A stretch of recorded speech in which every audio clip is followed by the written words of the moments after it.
નમસ્કાર વિદ્યાર્થી મિત્રો, હું મિત્ર પ્રકાશ કંજરા યુટ્યુબ ચેનલમાં તમારું સ્વાગત કરું છું. મિત્રો આગળ આપણે ધોરણ 6નું ઇંગ્લિશનું ચેપ્ટર નંબર 2 હતું હેલ્થ ઇઝ વેલ્થ. એટલે શું છે? Health and wealth. ઓકે મિત્રો, તો અહીંયા આગળ આપણે જે ક્લાસ 1 અને 2માં જોયું છે કે ગ્રામરના ઘણા બધા આપણા પોઈન્ટો છે એ સમજી શકીએ છીએ, પરંતુ હવે આપણે એમાં અંગ્રેજીની આગળ વધતા જઈશું. મિત્રો તમારું પેજ નંબર મિત્રો કયું છે?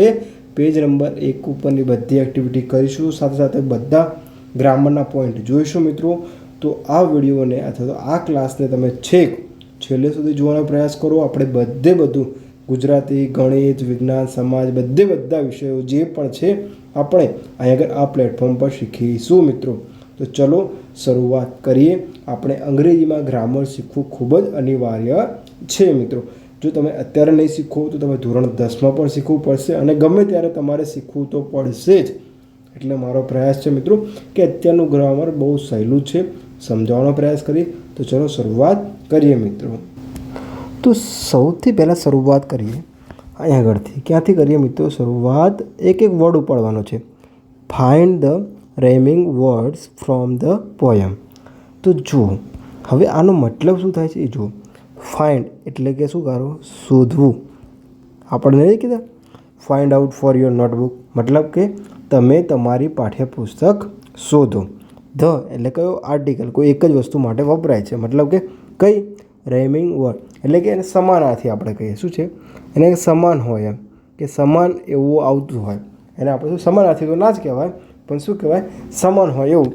વર્ડ્સ એટલે કે શબ્દ. ફ્રોમ એટલે શેમાંથી શોધો? પોયમમાંથી. શેમાંથી શોધો? પોયમમાંથી. એટલે કે જે આપણે ઉપરની પોયમ આપી હતી મિત્રો એમાંથી શોધવાના કીધા છે. તો ચલો આપણે શોધવાનો પ્રયાસ કરીએ. તો આપણો ટૉપિક આજનો શું છે? Find the rhyming words from the poem. ચલો હવે મિત્રો જુઓ અહીં આગળ એસ કેમ લાગ્યો? જુઓ આપણો ગ્રામરનો પોઈન્ટ છે એ જુઓ. શું છે મિત્રો? આપણો વર્ડ્સ WORD, વર્ડ એટલે શું થાય? શબ્દ થાય. પરંતુ હવે સમજવાનો પ્રયાસ કરજો મિત્રો. શું છે? વર્ડ્સ એસ લાગ્યો તો જ્યારે કોઈ પણ નાઉનની સાથે અથવા કોઈ પણ વસ્તુની સાથે એસ અથવા તો એસ લાગે તો ત્યાં શું બને? બહુવચન બને. શું બને? બહુવચન. એટલે શું કહેવાય? શબ્દો. હવે શું વપરાય? શબ્દો. ખબર પડી ગઈ? તો અહીંયા આગળ શું લાગ્યું મિત્રો? એપોસ્ટ્રોફિક અથવા તો શું કહેવાય? એપોસ્ટ્રોફિક શું નકરો? એસ લાગ્યું. એટલે શું કહેવાય મિત્રો? વર્ડ્સ. એસ અથવા તો ES લાગે ત્યારે શું બને? બહુવચન બને મિત્રો. ખબર પડી ગઈ એટલી? હા. ચલો હવે આપણે શું કરીશું મિત્રો? આપણે હવે આ જે મૂળ છે, મૂળ, તો હવે એને જો કયો શબ્દ આવે? ફૂડ. પછી ગુડ. ખબર પડી ગઈ? શું આવે? મૂળ, ગુડ, ફૂડ. એટલે કે જે હું બોલું, માન લો કે ગુડ બોલું, હા, પછી ફૂડ બોલું તો શું લાગે? અહીં આગળ શું આવે? ઓની માત્રા આવે છે. રેમિંગ એટલે કે એના જેવો અવાજ કરતું હોય એને આપણે શું કહીએ? રેમિંગ વર્ડ્સ કહીએ છીએ. બરાબર? ખાલી એટલું અત્યારે સમજીએ, પછી થોડુંક આગળ જઈશું. કારણ કે એક હંગાત આપણે મિત્રો શું કરીએ છીએ? એક સાંગતે ખીચડી ના ખવાય મિત્રો. ખબર પડી ગઈ? હા. ચલો હવે ફોલ. તો ફોલ પછી શું આવશે? ઓલ. હવે તમે કહેશો સાહેબ આ બધા શબ્દો તમે ક્યાંથી લાવ્યા? બે ત્રણ આ સાહેબ શબ્દો તમે ક્યાંથી લાવ્યા? તો શું કીધું છે? From the poem. એટલે કે આપણે જે ઉપર કવિતા હતી મિત્રો એમાંથી જ આ બધા શબ્દો લીધેલા છે. સાહેબ મને દેખાડો તો કે આ શબ્દો ક્યાં છે? તો બેટા હું તમને દેખાડું. ચલો હવે આ બધી આપણે જે ખીચડી છે એને આપણે ખીચડીને શું કરીએ મિત્રો? ભૂસી નાખીએ. બરાબર? ચલો એટલે આપણને ખીચડી જતી રહે આપણી પાસેથી. એ ખીચડી ગુમ. ખબર પડી ગઈ મિત્રો? હા. ચલો હવે તમને બધું ખ્યાલ આવી જશે મિત્રો. જો હું ક્યાંથી વસ્તુ લઉં છું એ જુઓ. All, fall. આ ફોલ લીધું તો શું છે? ઓલ ક્યાંથી લીધું મિત્રો? જુઓ એ ક્યાં લીધું? ઓલ જો આ રહ્યું દેખાય છે મિત્રો? હા. પછી બીજો વર્ડ જે ડબલ એલ આવતો એવો વર્ડ જુઓ તો મિત્રો શું આવે છે? Double word.